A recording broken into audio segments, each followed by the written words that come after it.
আমি এতটাই অলস যে মানে কি বলবো, 1 মাস আগের ভিডিও যে 2 মাস পরে পোস্ট করব এডিট করে, সেটারও মানে ইচ্ছা করে না। এতটাই অলস। সোশ্যাল মিডিয়াতে আবার কাজ করতে এসেছি, এটা নিয়েই বরের সাথে রোজ ঝামেলা হয় যে তুমি কেন ঠিকমতো ভিডিওগুলো পোস্ট করো না। তো যাই হোক, ছাড়ো। সেটা হচ্ছে, এই ভিডিওটা হচ্ছে আমার বর যেদিন চলে গেছে সেদিন সকালের ভিডিও। তো আমি সকালবেলা উঠে একদম চান টান করে পুরো ফ্রেশ হয়ে গেছে। সকালবেলা চান করলাম না, শরীরটা অনেক ভালো লাগে। আর সকালবেলা আমি কি খাই দেখো, চাটা যেহেতু খাই না তো এটাই খাই, দেখি যদি শরীরটা হয় কোনোদিন। তো বর বাড়ি এলে ছেলে মানে সবাই মিলে একটা ফ্যামিলিতে আমরা সবাই যখন থাকি না অনেক ভালোই লাগে। তো মুখটা এরকম করলাম বলে ভেবো না যে কি হয়ে গেল। আসলে ফ্রিজেতে রেখেছিলাম না, জলটা এতটাই ঠান্ডা হয়েছিল, মানে কি বলবো, সকাল সকাল এত ঠান্ডা জল একদম কি বলবো দাঁতে লাগছিল। তো আমার খাওয়া হয়ে গেছিলো, তারপরে ছোলা বুটগুলো এখন খাই, জলটা খেয়ে নিলাম। তো টুকটুক টুকটুক করে কাঁদছি আর ওরা ঘুমিয়ে যাচ্ছে ঘুমিয়ে যাচ্ছে। তো এবার তোমাদের একটা কথা বলছি, অনেকেই বলছো যে তোমার বর চলে গেছে বলে আমি নাকি অনেক খুশি হয়েছি। আসলে এরকম কিছুই না। দেখো, কাজের সূত্রে তো বাইরে যেতেই হবে না, ওকে দূরে পাঠিয়েছে 1 মাসের জন্য, আবার পুজো টাইমে চলে আসবে। তো এখন সেই 1 মাসের জন্য এখন ওকে তো ঘরে রাখলে হবে না।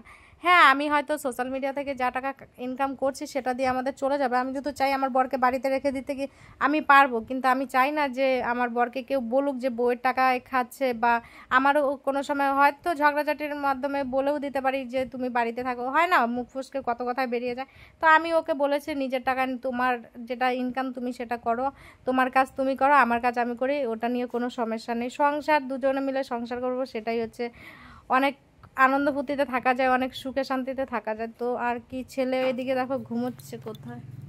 আগে আমাদের বিছানাটা ছোট ছিল, মানে 3টে লোক থাকতে অনেক কষ্ট হতো, অনেক কষ্ট হতো। আর এখন তো বিছানাটা যথেষ্ট বড় আছে। তো ছেলে 2 দিন ছিল, ওর বাবা যেদিন বাড়িতে এসেছিলো তারপরে সেদিন আবার ছিল না, বলছে না আমি ঠামির সাথে থাকবো। তো ওর ঠামিও একা একাই থাকে। তো আমি বললাম আচ্ছা ঠিক আছে। তো আমি না রাস্তায় বেরোই না। তো সেদিন আমার কি মনে হলো যে আমার কাজ ছিল না, অনেক সকালে ঘুম থেকে উঠেছি, আমি বলি না রাস্তা থেকে একটু ঘুরে আসি, এটা হচ্ছে আমাদের বাড়ির সামনে এই রাস্তা। তো রাস্তা ঘুরে টুরে চলে এসেছি বরের কাছে, বরকে বলছি যে তুমি কি খাবে, আমি নিমকি নিয়ে বসেছিলাম, ওটার একটা ভিডিও দেখছিল। তো ও আবার চাটা কিছু খায় না, আমাদের ঘরে চা করি না, আমরা কেউই চা খাই না। চা খেলে কেউ সহ্য করতে পারে না, আমারও পেটে ব্যথা করে, আমার বরেরও পেটে ব্যথা করে। তো না খাওয়াই ভালো। চা খেলেও অনেক টাকা খরচা হয়, সকাল সন্ধ্যা 2 টাইম চা খেলে না অনেক টাকাই খরচা হয়ে যায়। আর আমরা একটু বেশি হিসাবই, গরিব মানুষ তো, তাই একটু হিসাব করেই চলতে হয়। ফেসবুক থেকে টাকা পাচ্ছি বলে যে বড় লুকি দেখাবো, যেটা যতটুকু খরচা করতে হবে সেটা তো করতেই হবে।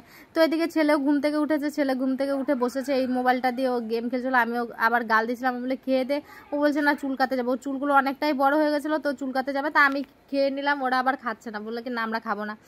তো আর কি, আমি তারপরে এদিকে ঘরেতে চলে এসেছি রান্নার কাজের জন্য, রান্না করতে হবে। তো আমি আমার বরকে বলছিলাম যে তুমি ওকে নিয়ে যাও, ওর সাথে কাইকাই করছিলাম, ওটা নিয়েও একটা ঝগড়া হয়ে গেছিলো। বলছিলাম যে যাও তুমি ছেলেকে নিয়ে। আর এর মানে বাড়ি এলে না আমাদের মধ্যে এত যে ঝগড়া হয়ে যায় যে কি বলবো, দেখো আমি কেমন করছি। আর এদিকে ও চলে যাবে বলে বলছে 3 দিনের ট্রেনেতে থাকবো, 3 দিন কি খাবো না খাবো, ট্রেনেতে অনেক খাবারের দাম অনেক কিছু। তো বাড়ি থেকে মুড়ি নিয়ে গেছিলো, আর এই ঘরেতে এই আচারটা করেছিলাম, ও বলে কি আচারগুলো নিয়ে যাই বয়মে ভরে। তো আমি বলছি আচ্ছা ঠিক আছে না। ও এদিকে আবার বাড়ি চলে এসেছে, ছেলের চুল টুল কাটিয়ে ও বাড়ি এসছে, ওরা চান টান করেছে, আমি ছেলেকে খাওয়াচ্ছি। ওর খাবার এই যে এরকম এত বড় হয়ে গেছে, এখনও তো নিজের হাতে খেতেই পারে না। আমি আবার আমার বরকে গাল দিচ্ছি, আমি বলি বাবা তুমি পেয়েছো বলে একদম ঠেসে ঠুসে নিচ্ছ। ও মানে নিতেই আছে নিচ্ছে, মানে ওর কোনো হুঁশ নেই। দিয়ে আমি ওই কথা বলাতে তারপরে চুপ হয়ে গেছে। তো ফাইনালি বিকেলবেলা আমরা, তো আমি তো বেকার বাড়িতে বসেই থাকতাম। তো আমি বলি না ঠিক আছে, ও একা একা যাবে। ওর মনটা একদমই খারাপ ছিল, খাবারও খাইনি, আমি নিজের হাতে ভাত মাখিয়ে তুলে দিয়েছি। আমি বলি না এত দূরে রাস্তা যাবে, কিছু খেয়ে নাও। দিয়ে বলছে খাবে না বলে আমি জোর জবরদস্তি ওকে অল্প একটু ভাত মুখে তুলে দিলাম। আর এইদিকে আমিও রেডি হয়ে গেছিলাম। ও বলে কি, আমি বলেছি চলো আমিও যাই তোমার সাথে, আমি তো বাড়িতে বসেই থাকবো, একা একা ওরও বোরিং লাগবে। দিয়ে যে কারণে ও আর আমি দুজনে রেডি হয়ে গেছিলাম। ছেলেকে আর নেইনি, ছেলেকে বাড়িতেই রেখে গেছিলাম। তো ওখান থেকে আমরা বাপের বাড়িতে গেছিলাম। বাপের বাড়ি থেকে এখানে এই যে গাড়িতে উঠে দেখা এত চিপাচিপির মধ্যে ও যতই হাসুক না কেন ওর মনটা অনেকটাই খারাপ। এত দূরে, সত্যি বলতে আমার ছেলে হওয়ার আগে কি ছেলে হওয়ার পরে তোমাদের দাদাভাই মুম্বাইয়ে থাকতো, অনেক বছর পর পর আসতো, মানে 1 বছর 8 মাস 9 মাস পর পর বাড়ি আসতো। কিন্তু এখন না, ছেলের অন্নপ্রাশনের পর থেকে ও এত দূরে কাজেও যায়নি আর এতদিন করে থাকেও না। তো অনেক বছর হয়ে গেল, 6 বছর থেকে 7 বছর হয়ে গেছে ও এত দূরে যায়নি। তো ওটার জন্য ওর মনটা অনেকটাই খারাপ, বারবার বলছিল। ওকে যদি আমি বলি যে তোমার যেতে হবে না, তাহলে কিন্তু ও থেকে যায়।